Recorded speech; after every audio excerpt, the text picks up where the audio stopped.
nga Gen. Yoweri Kaguta Museveni bwe yeetegeka okusalirako ddala abo abali mu mawanga g'ewabweru oba ebitongole okuva mu mawanga oba gavumenti okuva mu mawanga ag'ewabweru okuba nga tezisobola kumuteekako kazito wano mu ggwanga erya Uganda okusinziira ku biki ebigenda maaso mu kisaawe eky'ebyobufuzi, bo abakulu aba Amnesty International, ekitongole nga kino eno kya nsi yonna yonna abagenda maaso okunoonyereza okwekennenya awamu n'okutunuulira ensonga ez'okulinnyira eddembe ly'obuntu mu nsi yonna yonna bavuddeyo okufulumya alipoota era nga alipoota eno egamba nti abakulembeze oba abali mu buyinza mu ggwanga erya Uganda balina okukola okunoonyereza ku nsonga ezabaddewo mu kalulu emyezi 3 kati nga tewaliwo n'omu yateekeddwako musango oba yavuddeyo kusasulira biki ebikyamu ebyagenda mu maaso okukolebwa.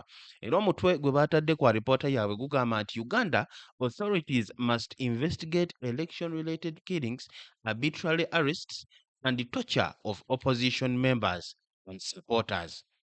Gwampuliriza ku mukutu ogwa Point Media UG. Akalulu k'omwaka gwa 2026 bwe bumu ku bululu kaakati mu byafaayo by'eggwanga erya Uganda. Obumu ku obwo bwe tulabyemu violence awamu ne brutality eya poliisi awamu n'amagye.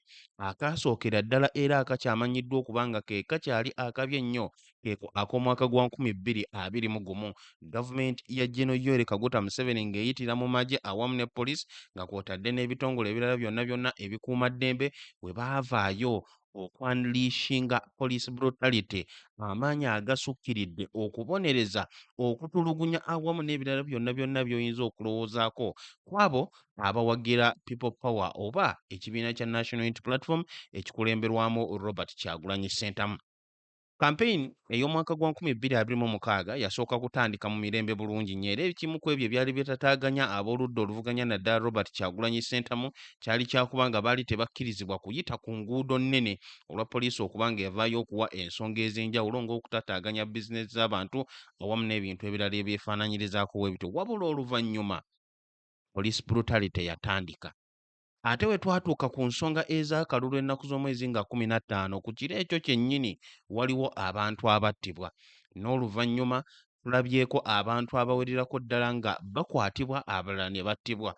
Twalaba n'okulaba omuduumizi w'eggye ly'eggwanga erya Uganda era mutabani wa Gen. Yoweri Kaguta Museveni ng'avaayo okwewaana nga bw'agenda okukwata abalala n'ategeeza nti abawererako ddala 20,000 be baali baakakwatibwa ate 32 be baali baakattibwa. Bino byonna byonna gwampuliriza ku Point Media UG aba Amnesty International baagala bibeere nga binoonyerezebwako. Kakati oyinza okuba weebuuza nti aba Amnesty International bano be baani okuba nga bavaayo okuwa ekiragiro ekyefaananyirizaako bwe kityo. Amnesty International is a global non-government organization focused on human rights. Tebagwa wansi wa gavumenti yonna NGO wabula eno eri global yansi yonna yonna era nga wano mu East Africa erinawo offices nga zikulira ye mukulu amanyikiddwako nga Yoweri Kaguta era ng'ono mu alipoota y'omu ku abo abagenze maaso okulabula gavumenti ya Gen. Yoweri Kaguta Museveni awamu n'okubalagira babeere nga bakolerawo okunoonyereza awamu n'okutunula mu nsonga ezo ezagenda mu bukyamu waneeno mu kalulu k'eggwanga lyattu erya Uganda. Kakati aba Amnesty International okusookera ddala njaga okutegeeza nti nno baatondebwawo mu mwaka gwa 1961 wali eri mu kibuga London mu ggwanga erya Bungereza nga baatandikibwawo omusajja amanyikiddwako nga Peter Benenson oluvannyuma lw'okubaako ne bye yasoma ku bayizi abapotiga ababiri abaali bakwatiddwa olw'okuba baali balwanirira eddembe lyabwe. Awo Amnesty International we yatandikira era bwe batyo ne bagenda maaso okuseetinga missions nga bagamba nti bagenda kukola campaign buli kisoboka kyonna kyonna okukomya okulinnyirira eddembe ly'obuntu okwetooloola ensi yonna yonna.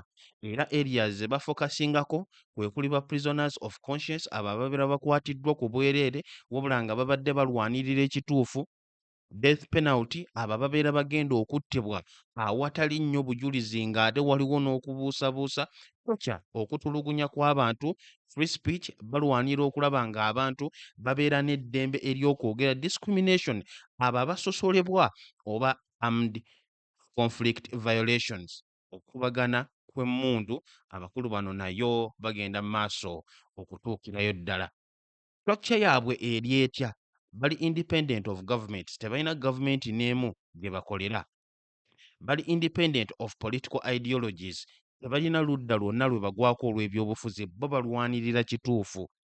Bali independent of economic interests, tebaagala nsimbi ya muntu yonna, era bali independent of religions, tebalina ludda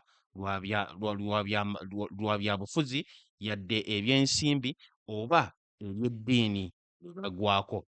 Mainly bali funded ne bammembers baabwe awamu ne public donation, era bagaana ssente yonna okuva mu gavumenti okusobola okukola research waabwe nga ali impartial, nga talina kyekubiira yenna. Bakola batya?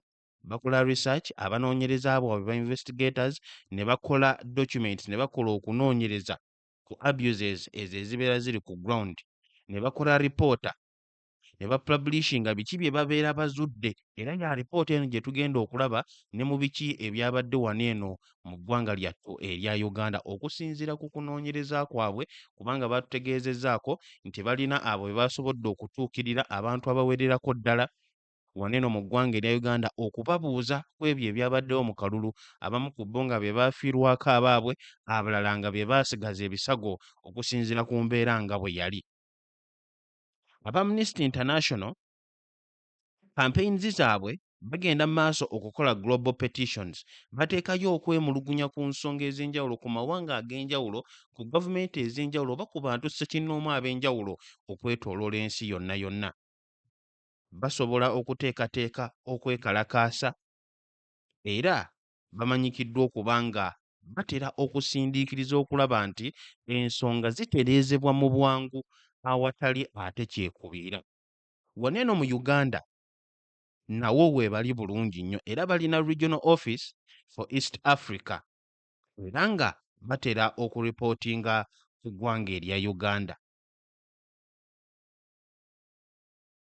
Government review wano eno mu ggwanga erya Uganda bagenze mu maaso okwemulugunya ku byali mu kalulu k'omwaka gwa 2021 kaakati ne kano aka 2026 bagenze mu maaso okukoogerako. Bwawuliriza ku Point Media UG, ebyo bye weetaaga okumanya kuba Amnesty International okusinziira kwa lipoota gye baavuddeyo okukola n'okunoonyereza kwe bwakoze ku nsonga nga bwe ziri wano mu ggwanga lyattu erya Uganda. Kati ekibuuzo kiri nti mu kaseera kano nga tulaba nti no General Yoweri Kaguta Museveni takyayagalirako ddala kakibeere kitongole, kabeere muntu ssekinnoomu, kabeere gavumenti okuva mu mawanga ag'ewabweru okuba ng'eyingira ensonga z'eggwanga erya Uganda, ddala kiki ekigenda okukolebwawo kwa alipoota eno, kubanga alipoota eno by'ebimu ku ebyo ebyongera ddala okulabisa gavumenti ya General Museveni mu nsi yonna nti ddala mu butuufu gavumenti eno yannakyemalira era waliwo effugabbi wano mu ggwanga lyattu erya Uganda. Kakati ekyo nakyo kibeera kigenda mu maaso okumulabisa era kiba kimulabisiza ddala bubi naddala mu abo amawanga ag'enjawulo agatera okumuyambako, kubanga Amnesty International bibimu ku bitongole ebissibwamu ekitiibwa okwetooloola ensi yonna. Kakati awatali kumala budde bonna tugenda kuba tugenda butereevu wali eri mu alipoota yaabwe okusobola okwetegereza biki bye basobodde okuba nga bawandiikamu, wabula okusookera ddala gw'akyekuumidde ku mukutu, okusookera ddala nkulamusaako n'enkwaniriza ate n'enkubuuzaako onawo osinzidde okuba ng'ogoberera. Twayingidde dda wiiki empya, jjukira nti nno tuli mu mwezi gwa Kutaano, olunaku olwaleero ennaku z'omwezi 4 tuli mu mwaka gwa 2026. Bulijjo wano we tusinzirira okutuusaako ensonga nga bwe zitambula mu kisawo eky'ebyobufuzi wano mu ggwanga lyattu erya Uganda. N'olw'ensonga eyo gwe kyolina okukola genda maaso obeere ng'osubscribinga, teekako notification bell, likinga, sharinga ate era commentinga, tubeere nga tutambulira wamu bulungi nnyo. Kakati aba Amnesty International bagamba batya? Ogenda ku website yaabwe bataddeyo alipoota eno nga bagamba nti Uganda authorities must investigate election-related killings. Ab'obuyinza balina okunoonyereza ku kitta bantu ekyabadde kyekuusa Kalulu ekyabaddewo, okukwata abantu awatali musango oba nsonga, awamu n'okutulugunya aba opposition, abakulembeze awamu n'abawagizi baabwe. Alipoota egamba nti Ugandan Security Forces targeted members and supporters of the opposition party National Unity Platform NUP with lethal force, arbitrary arrests, torture and other ill treatment before, during and after the 15th January general election, Amnesty International said today. Bagamba nti ab'ebyokwerinda mu ggwanga erya Uganda baatagetinze bammemba awamu n'abawagizi b'ekibiina ekiri ku ludda oluvuganya gavumenti ekya NUP nga bakozesa amaanyi agasukkiridde, amaanyi ago nga gavaamu okufa kw'abantu, nga bakwata abantu ne babasiba awatali nsonga, okubatulugunya awamu n'ebikolwa ebirala ebimenya amateeka, ng'akalulu tekannabeerawo, ng'akalulu kagenda mu maaso, ate n'oluvannyuma lw'akalulu akaliwo ennaku z'omwezi nga 15 okusinziira ku Amnesty International. Bagamba nti the organization received multiple reports indicating that between 15th and 18th January, the Ugandan People's Defense Forces and the Uganda Police Force likely killed at least 16 people across the country using unlawful force. They also arbitrarily arrested hundreds, subjected some to incommunicado detention, or held them in unknown places of detention. Others were subjected to forms of ill treatments, including acts that amount to torture during arrests and while in detention. These violations occurred amid a nationwide internet shutdown imposed by the authorities just 2 days before the elections.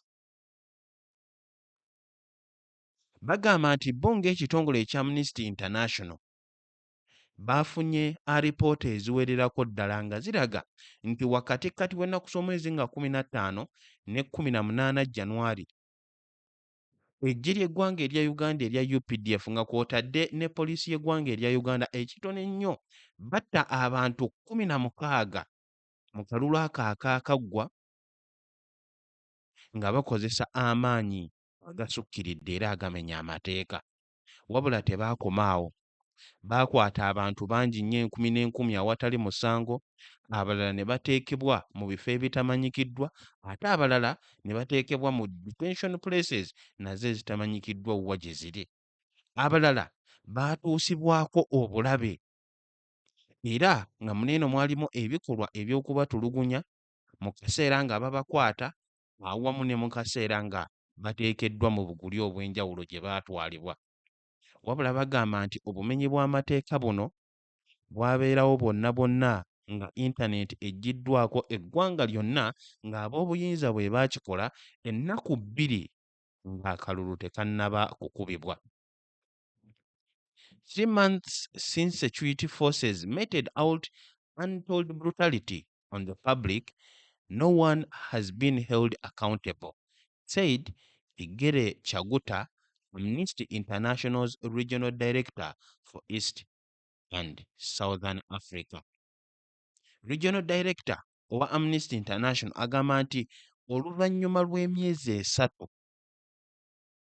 amagye nga gatuusizzaawo obukambwe obw'enjawulo era obutalaabwangako ku bannansi baagwo, teriiyo n'omu yakoleddwako nga buyinza oba amateeka weegalagira.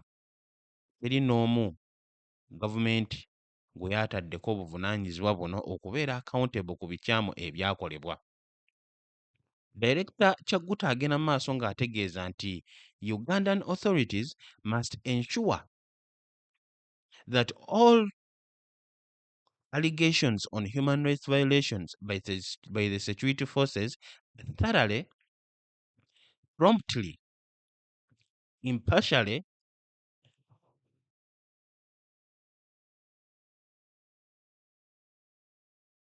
nsonyiwemu katono nnyo, Director Chaguta mbadde nkyakutegeeza nti agenda maaso ng'agamba nti ab'obuyinza mu ggwanga erya Uganda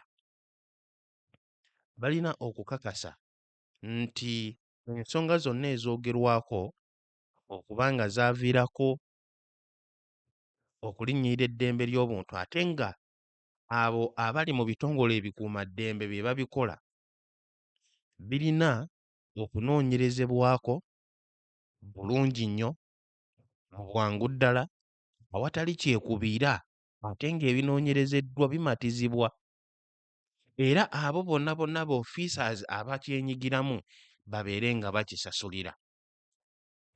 Officers suspected of carrying out these abuses, including those who ordered or enabled them, must be suspended from work pending the completion of investigations.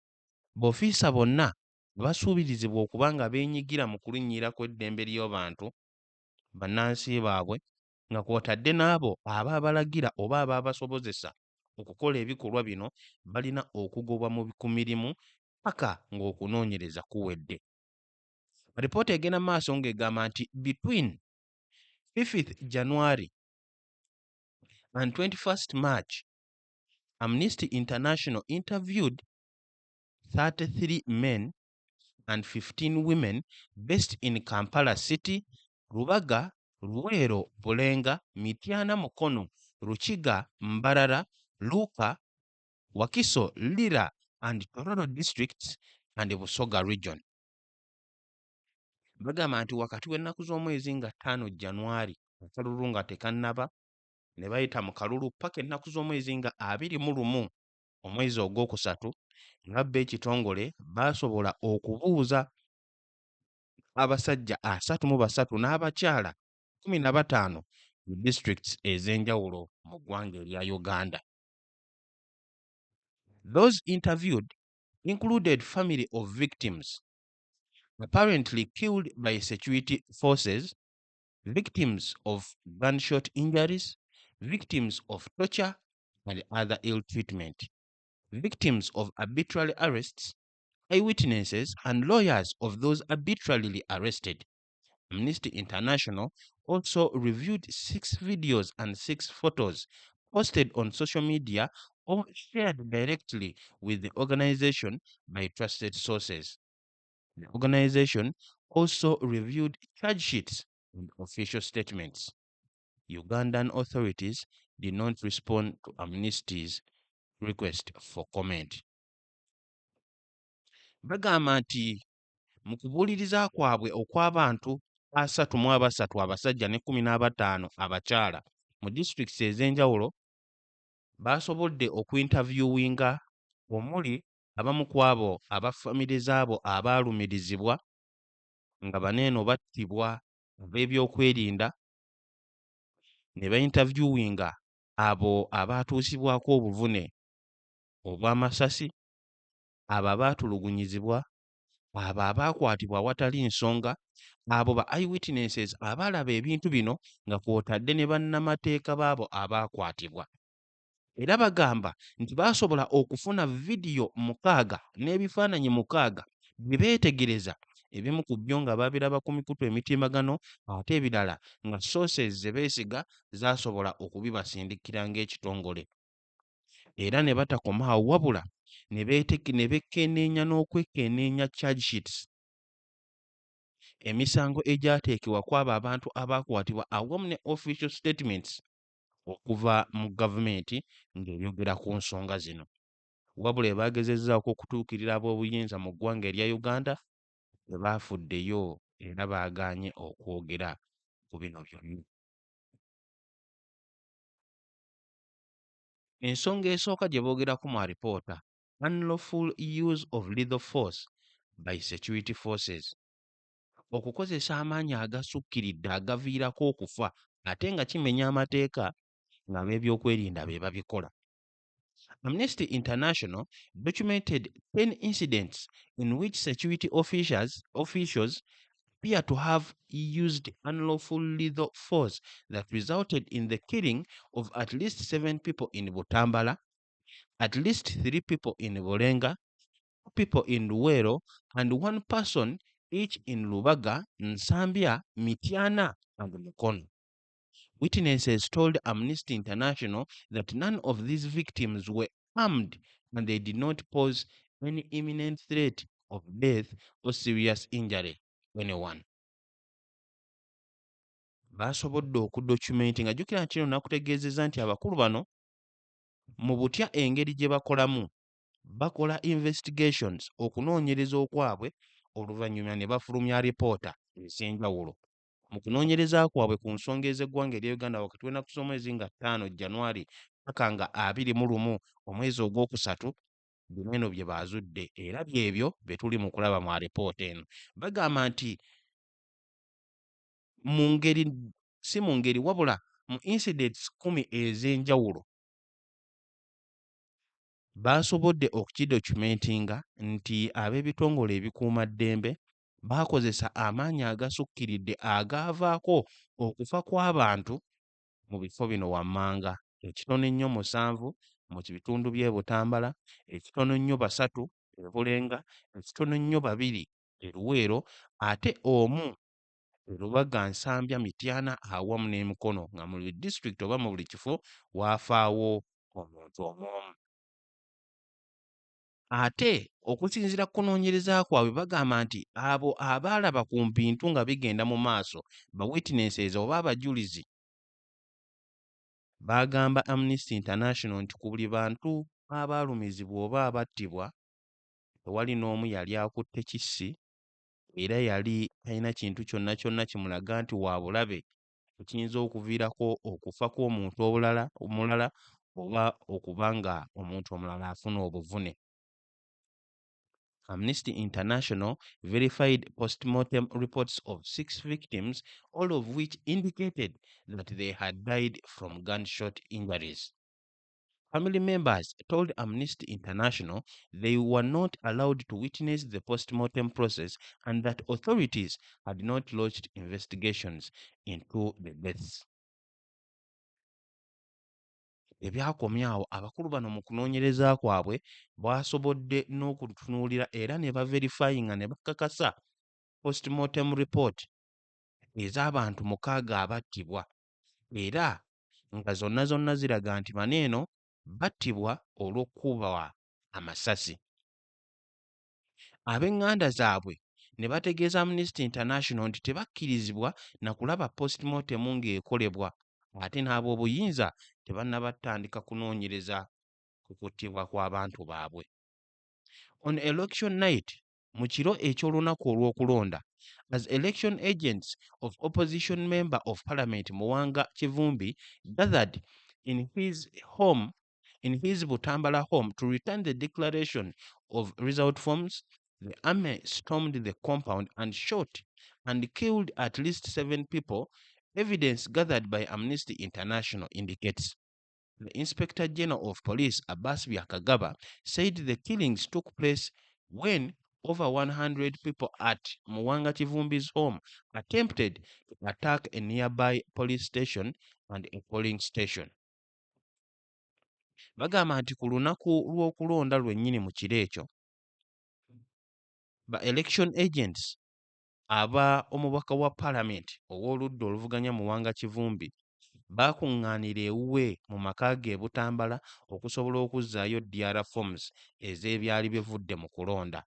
Wabula amagye g'abalumba mu compound mu luggya ne gatandika okubakomerera amasasi era abantu nga 7 kitono nnyo be battibwa okusinziira ku bujulizi aba Amnesty International bwe baafuna.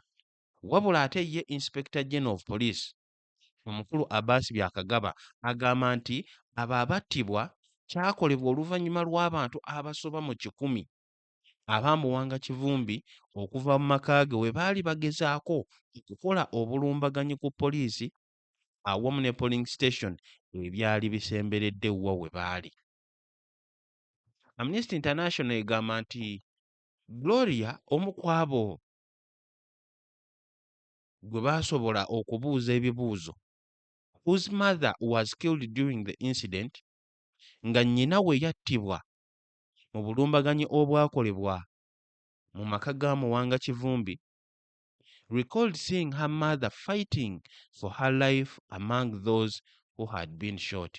Gloria bambi ajjukira nnyina ng'alwana okusigaza obulamu mu nsonga yali omu ku abo abaakubwa amasasi. He pleaded with the army officers for an intervention. Ne yeegayirira omu ku basirikale abeere ng'amuyamba. But one officer said, wabula ofiisa omu n'amugamba, if you feel you are dying, get yourself out. W'oba owulira ng'ofa, gwe kennyini weeyambe, weggyeewo. On 15th January in Lubaga, Victoria Ndagire, 33, was walking back home with others after voting when she was shot from the back of her head with the bullet exiting through her eye. Security officers who came to the scene alleged that she could have been hit by a stone. Witnesses told Amnesty International that before the incident, they saw two armed officers nearby. According to her post-mortem report, she died from gunshot injuries. Ennaku z'omwezi nga 15 January era tukyali ku lunaku olw'okulonda lwennyini. Victoria Ndagire ow'emyaka 33 we yali ava okulonda ng'addayo ewaka yakubwa essasi ku nkoto ne liyitamu mu mutwe ne lifulumiramu mu liiso. Omu ku baabyokwerinda abajja wa Ndagire we yali akubiddwa yagamba mbu ayinza okuba yali akubiddwa jjinja, wabula abajulizi abaaliwo baategeeza Amnesty International nti nga ebyo tebinnabeerawo eby'okukuba Victoria Ndagire essasi. Baalaba ba officers abaali bakutte emmundu babiri, era okusinziira ku post-mortem report yategeeza nti Victoria Ndagire yafa olw'ensonga nti yakubwa amasasi.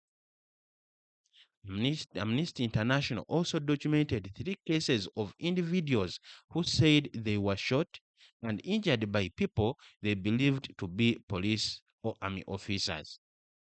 They reported sustained injuries in the abdomen and legs. Two sources who were at Mulago National Referral Hospital in Kampala on 15th and 16th January said they saw at least 12 people with gunshot injuries and at least 3 of them died in hospital. Ensonga endala: arbitrary arrests, enforced disappearances and incommunicado detention. Okukwatibwa kw'abantu awatali musango, okubabuzaawo awamu n'okubasibira mu bifo ebitamanyikiddwa ng'ab'eŋŋanda zaabwe oba yadde ne bannamateeka baabwe nga tebamanyi. Alipoota etegeeza nti Amnesty International documented 17 cases of arbitrary arrests and interviewees provided information about 12 others who were arbitrarily arrested with them in Kampala, Masaka, Rukiga, Wakiso, Mbarara, Luka, Lira, and the Busoga region. The victims were arrested on the basis of their political affiliation. In all the cases documented by Amnesty International, victims were never presented with an arrest warrant, and in some cases, they were arrested by individuals they believed to be plainclothes security officers who neither identified themselves nor explained the reason for the arrest. Victims disclosed that during interrogation, they were questioned about their affiliation with the NUP or their support for its presidential candidate, Robert Kyagulanyi, Bobi Wine. Bagamba nti mu cases 17 ze baasobola okuwandiikako, ate nga bano bonna baakwatibwa awatali nsonga oba kunnyonnyolwa, abo abalala be baasobola okuintavyuwinga baabategeezaako nti ate waliwo n'abalala 12 abaakwatibwa nabo mu bifo eby'enjawulo mu Uganda. Era abo abaatuusibwako obuvune abaakwatibwa bagamba nti baakwatibwa olwa ani gwe baali bawagira mu kalulu ako. Ate nga mu keesi ezi zonna aba Amnesty International ze bagamba ze baakolako, abaakwatibwa teri n'omu yakwatibwa ng'amaze kuweebwa arrest warrant, kye kiwandiiko ekikunnyonnyola lwaki okwatibwa. era oyo alina okukwata omukuumi w'eddembe alina okikulaga okikuleetera. Wabula bonna tebaalagibwa arrest warrant. Ate mu cases endala abo abaakwatibwa abaabakwata baali bambadde engoye z'abantu ba bulijjo kyokka tebennyonnyolako be baani ate tebaababuulira nsonga lwaki babakwata. Abamu ku ba victims bategeeza nti mu kaseera nga bakwatiddwa mu kubuuzibwa kajojijoji w'ebibuuzo baabuuzibwa ku nkolagana yaabwe oba ku nkwatagana yaabwe n'ekibiina ekya NUP awamu ne presidential candidate waakyo Robert Kyagulanyi Ssentamu Bobi Wine. Says 7 individuals were held incommunicado for a period ranging between 3 days to 3 weeks. In at least 4 of the cases, police denied holding the victims, pointing to possible cases of enforced disappearance. 3 victims were held at an unknown detention facility allegedly run by the military. Victims of arbitrary arrest were charged with incitement of violence, causing public nuisance, reckless driving, and possession of a voter's register without reasonable cause. Some have since been jailed, some have since been released on bail, and others remain in detention. Bategeeza nti ku bantu omusango bwe badocumentingako abo abaakwatibwa ne bateekebwa wa ewatamanyikiddwa baabeerayo okumala ebbanga wakati w'ennaku 3 ku wiiki 3. Mu misango ekitono ennyo 4, poliisi yeegaana okuba nga ye yakwata oba eyabuzaawo abantu abo ng'egamba nti kiyinza okuba waliwo abalala abaababuzaawo.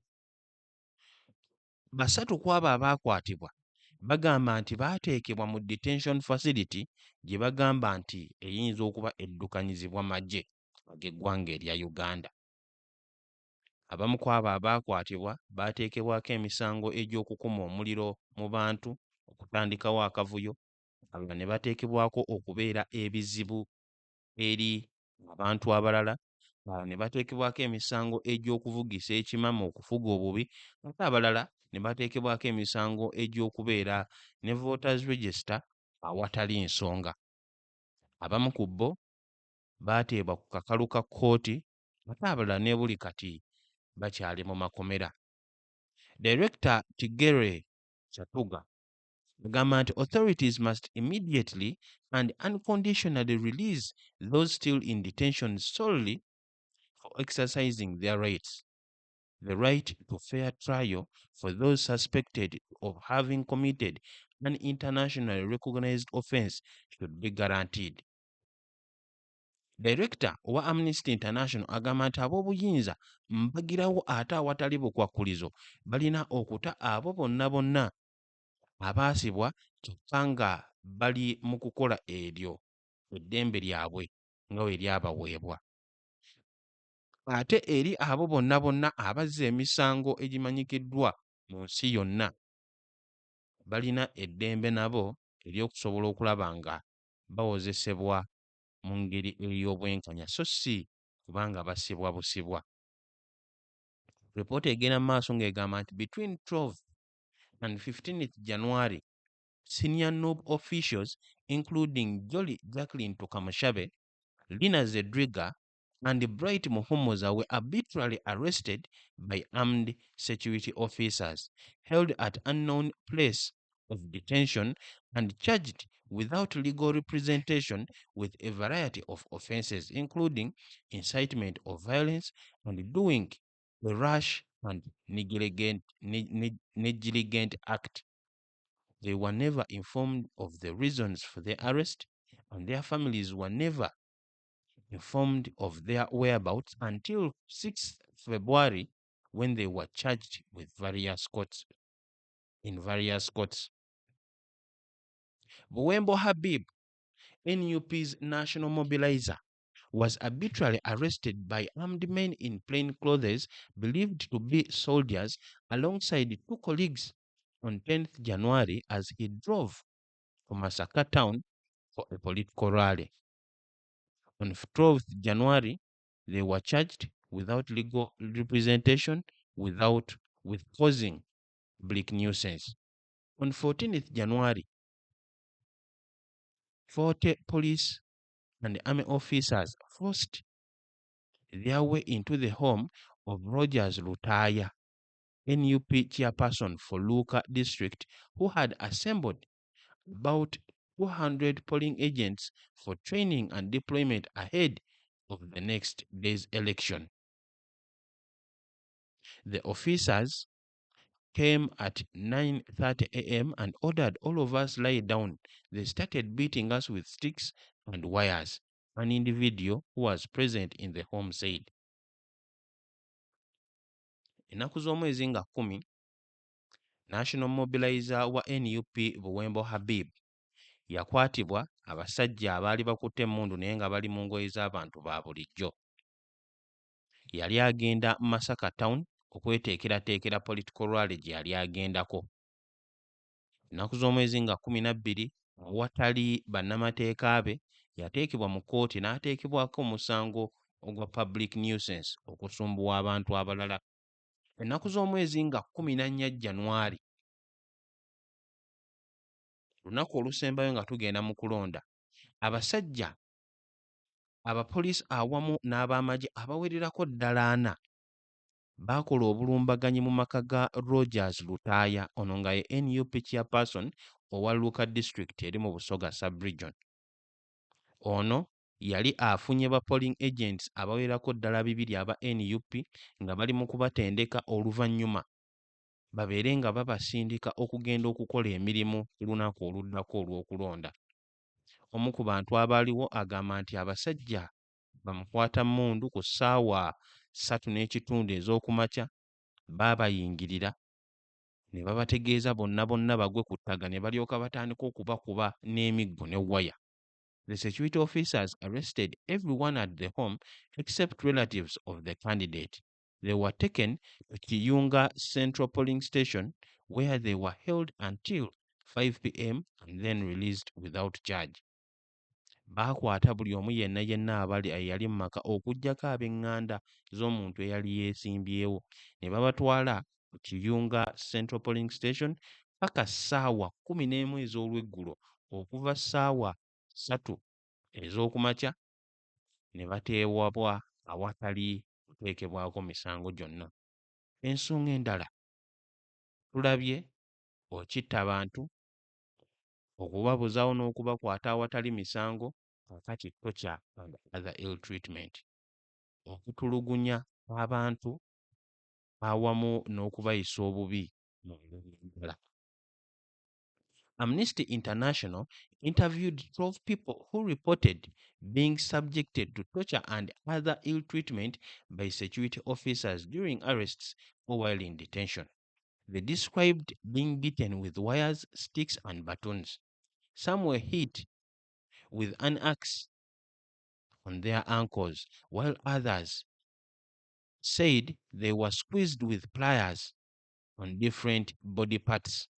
In 3 cases, medical reports reviewed by Amnesty International corroborated victims' testimonies.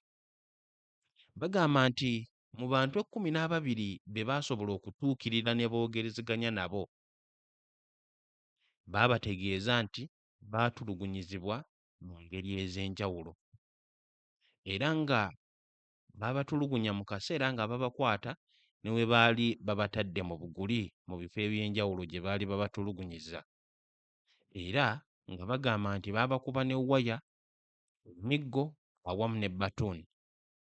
Abalala nga bagamba nti baakozesa obubazzi okubakuba ku bukungovule, abalala nga bagamba nti baakozesa maggalo okubanyiga ebitundu byabwe eby'emibiri eby'enjawulo. Era mu cases 3, Amnesty International egamba nti yeetegereza medical reports n'esobola okukikakasa biki ba victims bye baali boogera. Jonathan 25, an opposition official from Busoga region, recounted how soldiers severely beat him and 7 of his colleagues after they were arbitrarily arrested on 15th January as they were heading to a calling center. One of us lost his teeth and another lost his eye. On 27th January, Philip, an NUP candidate in Luka district, was abducted by 4 men he believed to be army officers who subjected him to incommunicado detention for a week. He said, when we arrived at the detention center, the officers asked for my phone, and when they saw numerous NUP WhatsApp groups, one of the officers said, "You are a terrorist here in Busoga." They tied both my hands and legs with a rope and caned me severely, leaving my legs numb. Others were threatened with executions while in detention. Stephen, an associate of an NUP MP from Lira, was severely beaten when he was arrested together with 4 others by security officers on 26 December 2025. He was tortured and forced to confess that the MP had a gun. They threw us on the floor of the car and they were saying they would be taking us to the mortuary. We had injuries on the head, hands, swollen body parts, and bleeding. We never got any medical treatment from the authorities, Stephen lamented. Amnesty International reviewed one video posted on social media on 19th January showing 3 men in camouflage outfits, one of them carrying a shotgun, beating with sticks 3 unarmed men who were lying on the ground. 2 of the men on the ground wore vests similar to those worn by Uganda's Electoral Commission officials. Wuliriza ensonga ey'okutulugunya. Amnesty International egamba nti Jonathan owa 25 ono nga waludda luvuganya okuva mu Busoga sub-region yabanyumiriza butya abasajja bwe baamukuba emiggo ne banneebe abalala 7 oluvannyuma lw'okukwatibwa awatali musango olunaku lwennyini olw'okulonda ennaku z'omwezi nga 15 January we baali bagenda ku ttale center. Era Jonathan n'amutegeeza nti omu ku banywanyi bwe yaggyibwamu amannyo ate omulala eriiso ne liggyibwamu. Ennaku z'omwezi nga 27 January, Philip ono nga yali candidate wa NUP mu Luka district yategeeza ba Amnesty International nti yawambibwa abasajja 4 be yategeerako nti baali ba ofiisa era ne bamutwala okumala wiiki mu kifo kye yali atamanyi. Yabannyonnyola ng'abategeeza nti we baatuukayo mu detention center b'ofiisa baamusaba essimu ye bwe baalabamu group za WhatsApp ez'enjawulo eza NUP ne bamutegeeza nti mutujju mu Busoga. Era baamusiba emikono n'amagulu n'omuguwa ne balyoka bamukuba bubi nnyo paka bwe yatuuka ekiseera nga takyawulira magulu ge. Abalala baatiisibwatiisibwa okuttibwa nga bali mu kaguli. Stephen ono nga yali associate wa MP omu owa NUP wali eri mu Lira agamba nti yakubibwa bubi nnyo n'abalala banneebe be yali nabo nga bawererako ddala 4 ennaku z'omwezi nga 26 Desemba 2025. Yabonyaabonyezebwa era n'akakibwa okukonfensinga nti MP we alina emmundu. Era yabannyonnyola ng'abategeeza nti we baabakwata baabakasuka wansi mu mmotoka ne balyoka babategeeza nti okuvaayo kwabwe kujja kuba nga batwaliddwa mu ggwanika. Era Stephen mu kunnyonnyola kwe ng'abategeeza nti baafuna ebisago ku mitwe, ku ngalo, ebitundu byabwe eby'enjawulo ne bizimba ate nga bavaamu omusaayi. Era ekyenjawulo oba ekyennaku nti tebajjanjabwa ab'obuyinza abantu be bamu ababatuusaako obulabe. Abaminisitiri bagamba nti baasobola okureviewinga okwetegereza vidiyo eyateekebwa ku mikutu emitimbagano ennaku z'omwezi nga 19 January ennaku nnya ng'okulonda kuwedde, nga vidiyo eyo eraga abasajja basatu abaali bambadde engoye ez'ebibomboola ng'ez'amagye, nga omu ku bo yali akutte n'emmundu entonotono nga bakuba n'emiggo abasajja abalala basatu abaali bali wansi, nga n'abamu ku basajja abo abasatu ababiri ku bo baali bambadde vesti ezeefaananyirizaako ezo ezambalwa aba Electoral Commission y'eggwanga erya Uganda. Amnesty International also verified a video published on social media on January 27th showing 5 men wearing Uganda police uniforms alongside a man in plain clothes beating a person with sticks in Nyanama, Lubaga division. The conduct in both videos amounts to torture and other ill treatment. Ensonga esembayo aba Amnesty Uganda gye boogerako mu alipoota yaabwe Inhumane detention condition, okukwata abantu ne basibwa mu mbeera etali ya buntu yadde. Bagamba nti some of those arrested said they were subjected to inhumane treatment at an unknown place of detention. 3 NUP members said they were never given a change of clothes for over 3 weeks while in detention and were forced to use UPDF branded bedsheet as their towel and alternative clothing. They reported that guards brought food irregularly and denied them access to health care or sunlight throughout their detention. Other detainees held in Lira and Luzira main prisons and Luzira women's prison also reported extreme overcrowding, particularly during the election period.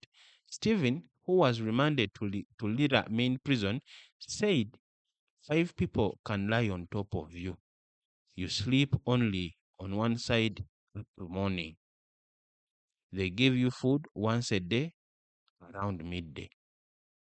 The Ugandan authorities have international legal obligations to ensure that no one is subjected to arbitrary arrest, enforced disappearances, and to torture and other ill treatment, and to ensure that any such reports are investigated and prosecuted in fair proceedings, and victims are provided with effective remedies, said Kigere Yaguta. Okumaliriza, bategeeza nti ab'obuyinza mu ggwanga erya Uganda balina obuvunaanyizibwa obw'okugoberera okusinziira ku mateeka g'ensi yonna. Balina okukakasa nti teri n'omu akwatibwa watali nsonga, teri n'omu abuzibwawo, teri n'omu awambibwa oba atulugunyizibwa mu ngeri yonna.